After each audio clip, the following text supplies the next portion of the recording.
Om Swastiastu, hello, welcome to my kitchen. Hari ini saya akan membuat sambal bawang atau juga disebut sambal embe atau sambal goreng. Ini adalah salah satu sambal khasnya orang Bali.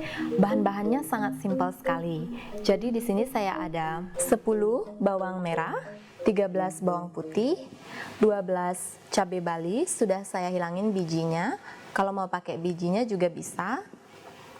Garam, terasi, minyak sayur. Misalnya tidak suka pedas, boleh diganti dengan cabai merah besar, pakai 3 biji aja. Mari kita mulai sekarang.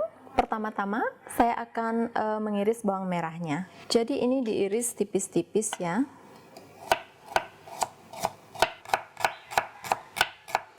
Saya akan iris bawang putihnya. Bawang putihnya juga diiris tipis. Sekarang saya akan rajang sedikit. Sekarang saya akan potong cabenya, jadi diiris tipis-tipis. Ada juga yang saya lihat mereka irisnya besar-besar ya, tapi saya pikir kalau diiris tipis-tipis rasanya lebih enak. Cabenya sudah selesai saya iris, saya akan taruh di piring dulu. Kita akan panaskan minyaknya. Saya pakai 120 ml ya.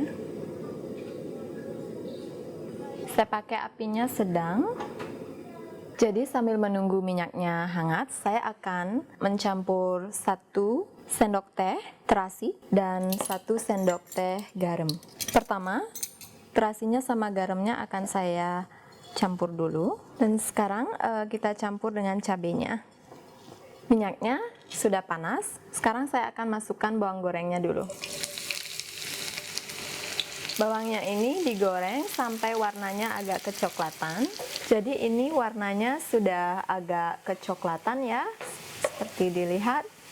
Sekarang kita akan masukkan bawang putih. Ini nanti digoreng sampai agak layu. Bawang putihnya sudah layu. Sekarang saya masukkan cabenya. Masak sampai cabenya layu ya, atau sekitar 20 detik. Kita akan letakkan di piring sambalnya.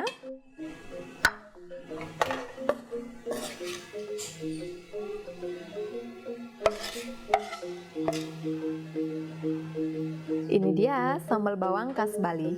Terima kasih sudah menonton video saya. Semoga kalian suka dengan videonya dan sampai ketemu di video-video berikutnya. Matur suksema, bye-bye.